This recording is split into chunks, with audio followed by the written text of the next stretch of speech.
Madame, Monsieur, bonsoir. C'est pour moi un réel plaisir de vous retrouver à ce rendez-vous de l'information dans l'actualité de ce soir. À l'instar des pays du monde, le Bénin célèbre aujourd'hui la journée internationale du souvenir de la traite négrière, de son abolition. Le ministre Jean-Michel Abimbola était à Ouidah. Nous en parlerons dans ce journal. Et puis le coût du carburant a connu une hausse, vous le savez, une situation qui n'est pas du goût des conducteurs de taxi moto qui se plaignent. Vous les suivrez dans ce journal. Nous irons à Dakar pour parler de l'environnement politique sénégalais après l'emprisonnement de l'opposant Ousmane Sonko. Ce sera avec Abdoulaye Mbo, journaliste, analyste politique sénégalais. C'est tout pour le sommaire. Gardez votre position pour le développement de ce journal.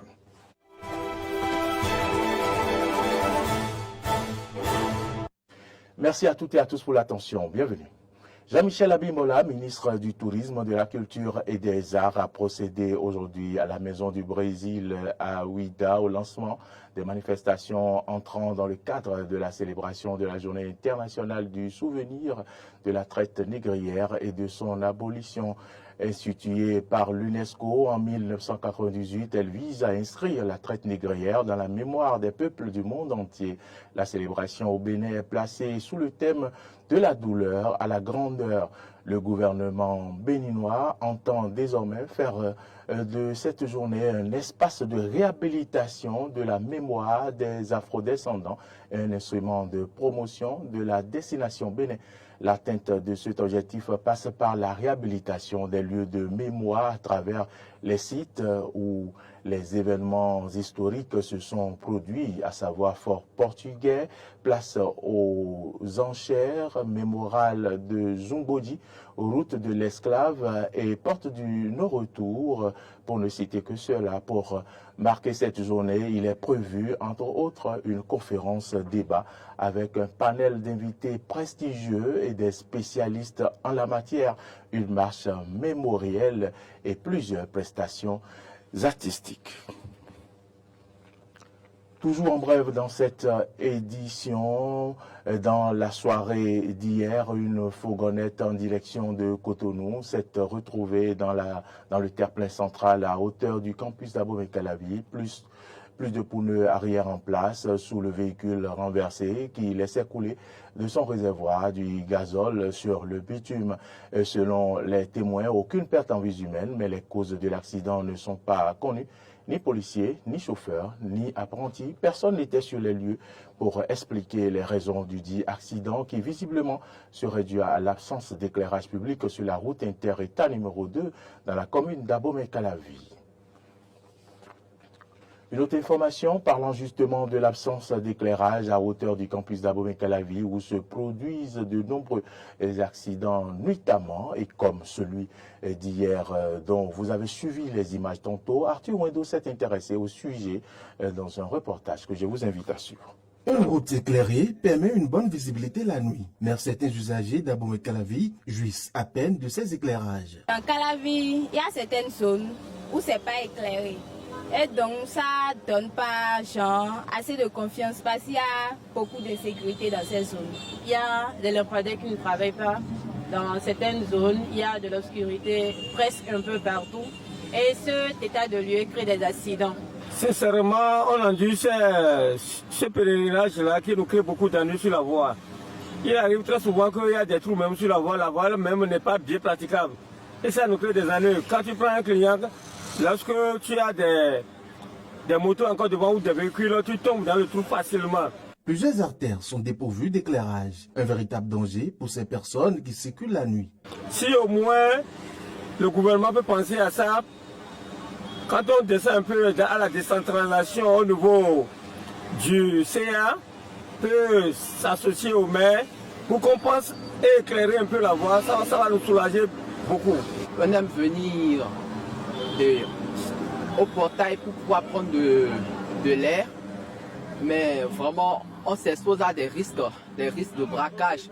Cela pourra engendrer des braquages dans ces zones parce que c'est pas si sécurisé au fait. Cette situation qui perdure inquiète plus d'un face au grand risque d'accidents de circulation et au braquage. Le maire Angelo Arondino est vivement interpellé. Nous interpellons le maire d'Abomey-Calavi pour régler un tant soit peu cette situation, que les lampadaires soient réparés pour que la lumière soit. Moi, j'invite le maire et ses assistants à faire diligence dans ces zones pour voir mieux, penser à l'éclairage de ces zones. Bon, si le maire peut venir faire quelque chose, ça serait bon. Placer des lampadaires pour qu'on puisse avoir de la lumière, ça serait bon. Nous demandons humblement au maire de penser à cela, à leur conseil municipal. On n'a qu'à penser à ça pour, avec les panneaux solaires qui sont actuellement, ils peuvent toutefois faire quelque chose pour ça. Vivement que les autorités compétentes pensent à la quiétude des populations. Parlons maintenant du coût du litre d'essence que j'annonçais en titre, précédemment fixé à 650 francs. Il faut désormais débourser 750 francs, voire 800 francs depuis quelques jours pour s'offrir un litre d'essence fruitée ou débourser 680 francs par litre dans les stations au Bénin. Le coût du carburant a connu donc une hausse, une situation qui n'est pas du goût des conducteurs de taxi moto qui se plaignent. Suivons-les dans cet élément. 750 francs, 800 francs par endroit. Le coût de l'essence fruitée a connu une augmentation à Cotonou et à Calavi. Une situation qui inquiète les conducteurs de taxi-moto, communément appelés Zémidians. Sinon, c'est un peu touchant. Donc, sinon, depuis, surtout ces derniers temps-ci, ça augmente de jour au jour. Bon, de 400 à 700, 750 à 800. Même à la situation aussi, bon, auparavant, ils vendaient ça à 550. Donc, à présent, maintenant, ça allait jusqu'à 700. Bon, on a trop de difficultés au niveau de l'essence. Le prix de l'essence, là, c'est trop cher. Moi, je ne veux pas ça comme ça. Le manière qu'ils sont trop chers, là, ce n'est pas bon. Le prix de l'essence, là, il y a l'autre qui vend 750. Il y a l'autre qui vend 800. Il y a l'autre qui vend 700. Mais c'est cher. Bah ouais, je pas dit. Ils appellent les autorités au secours et proposent des pistes de solutions.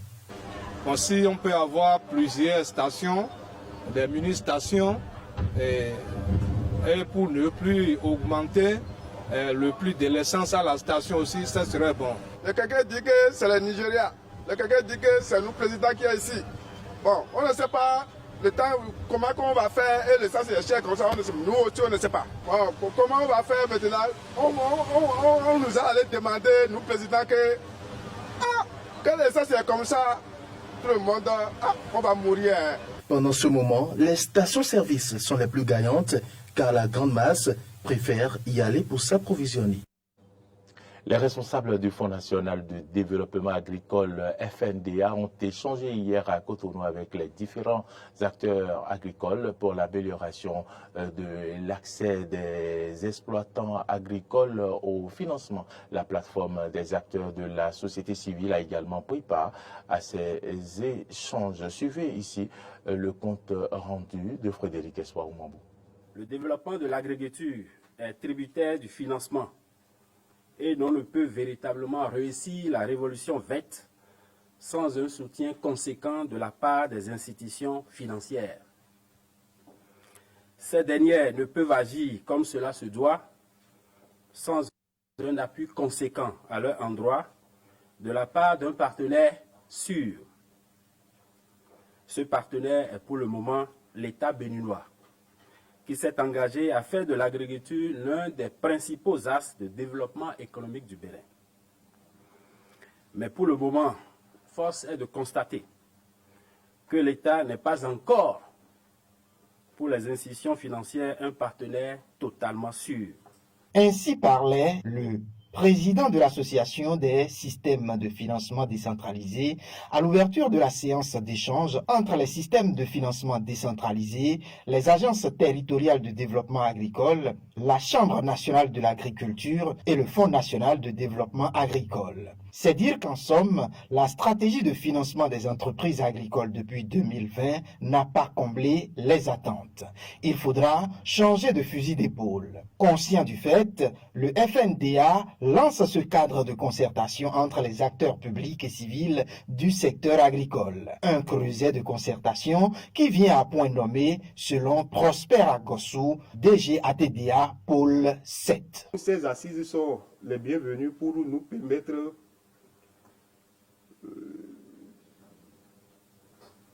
d'améliorer la compréhension mutuelle que nous devons avoir du secteur et de définir des bases de collaboration franche pour que des a priori, des préjugés ne cessent de constituer des blocages pour l'évolution des activités afin que le financement des activités du secteur agricole devienne une réalité pour révéler davantage les performances du secteur agricole et contribuer à la réduction de la pauvreté et à la création de richesses pour le compte du Bénin.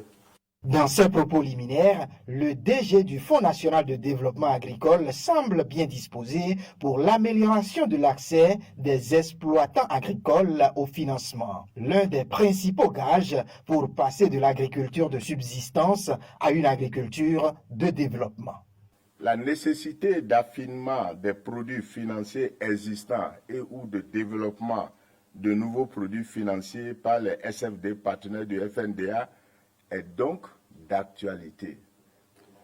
Alors, pour y faire face, le FNDA a décidé de réunir les acteurs essentiels du financement de l'agriculture dans ce cadre de concertation pour qu'ensemble, nous parcourions encore une fois les goulots d'étranglement qui minent malheureusement le système mis en place, afin bien sûr de trouver les solutions idoines qui cette fois-ci devraient pouvoir permettre de faire un pas en avant. Au terme des travaux, il s'agira de partir des différents constats pour aller à une appropriation du processus de facilité d'accès au financement dans le domaine agricole. Il sera aussi question de présenter le nouveau mécanisme du Fonds national de développement agricole aux différents acteurs du domaine.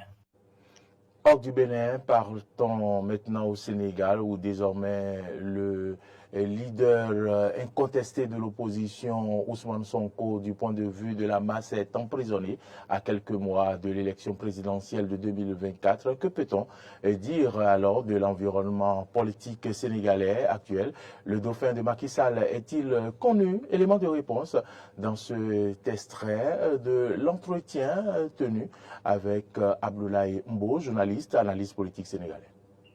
Le Sénégal, oui, tout le monde le dit. Peut-être que nous sommes dans un certain calme, une certaine accalmie. Les deux qu'on juge assez précaire. Et par rapport véritablement au fait que chacun se dit, mais qu'est-ce qui pourrait arriver demain? Avec l'emprisonnement d'Ousmane Sonko, et il faut rappeler que récemment, il a été radié justement des listes électorales. Oui. Ça, c'est une démarche administrative, mais que devrait pouvoir confirmer les juridictions sénégalaises ou infirmer au cas contraire. De ce point de vue, on sait pertinemment que Ousmane Sonko est le leader incontesté de l'opposition du point de vue de la masse, en tout cas autour de sa personne, et par rapport aux sympathisants, par rapport aux militants, mais surtout par rapport aux nombreuses mobilisations des Sénégalais de la diaspora. Donc, il était vu comme un potentiel, en tout cas, futur président du Sénégal en perspective de la présidentielle de 2024, qu'on le veuille ou non. Je dis bien potentiel, je ne confirme pas. Quel est l'environnement politique maintenant que Ousmane Sonko est en train d'être à leur jeu, en quelque sorte? Aujourd'hui, l'atmosphère politique, à mon avis, au Sénégal, elle est assez terne. Elle est terne, même si, par ailleurs, l'on attend du côté présidentiel, justement, l'officialisation justement du candidat qui va sortir des rangs de la coalition présidentielle. D'autres candidats de l'opposition sont en train véritablement de dérouler en tout cas leur programme, de définir leur programme, de décliner leur programme, mais on ne sent pas, au moment où nous parlons, un certain engouement justement des Sénégalais pour vraiment prêter une oreille attentive à ce que justement ces opposants développent. La question que tout le monde se pose, oui, c'est quel sera l'avenir justement d'Ousmane Sonko? Est-ce qu'il sera en définitive candidat? est-ce qu'il sera retenu dans le lien de la détention jusqu'à la présidentielle et au-delà de la présidentielle? Ce sont ces questions-là qui reviennent. Ce sont ces questions qui tarotent justement dans les esprits, à mon avis, de la majorité des Sénégalais. Et parce que, on le sait, il y a d'abord l'affaire de Sweet Beauty. On sait qu'il avait été condamné à 2 ans de prison.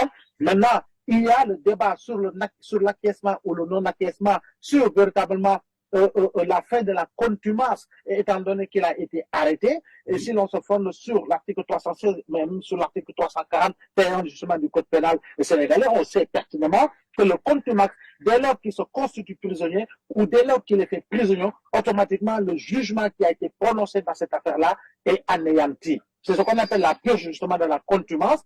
Maintenant, il y a également l'affaire qu'il a opposée à un ministre de la République du nom de Mamba Niang.